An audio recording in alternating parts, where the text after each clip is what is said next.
Hello, good afternoon বন্ধুরা। পাক্কা 12:30 বাজে, সবকিছু রেডি করলাম। দুটো কড়াই এই যে বসিয়ে দিচ্ছি।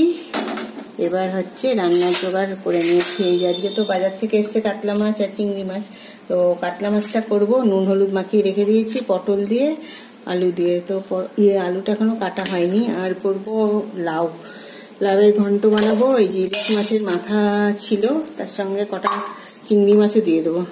3-4টে চিংড়ি মাছ দিয়ে আর ইলিশ মাছের মাথা দুটো মিক্সড করে করব, লাউয়ের ঘন্টটা বানাবো। কড়াই বসিয়ে দিয়েছি, তেলও দিয়ে দিই। একটাতে মাছ ভাজা হবে, এটাতে মাছ ভাজবো, আর এটাতে লাউটা বসিয়ে দেবো। সকাল থেকে এত কাজের চাপ থাকে না, করতে পারি না। তো এই হচ্ছে আজকে আমার সানডে লাঞ্চের মেনুস। রেডি করে নিয়েছি, তোমাদের সঙ্গে শেয়ার করলাম। কড়াইয়ে তেল গরম হোক, লাউটা আগে করি। সোমবার দিনই তেল গরম হচ্ছে। লাউ ঘন্টতে বেশি তেল লাগে না, মানে অল্প তেলেই হয়ে যায়। এই যে শুকনো লঙ্কা ফোড়ন দিয়ে দিলাম,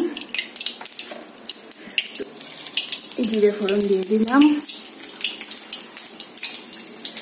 বেশি দেবো না, 3-4টে দেবো। চিংড়ি মাছ বেশি দেবো না।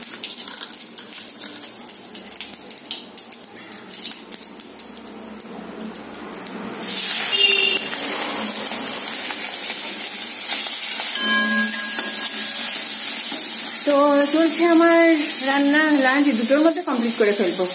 ওকে বন্ধুরা, সাথে থেকো, পাশে থেকো, আমার চ্যানেল সাবস্ক্রাইব করো। বাই।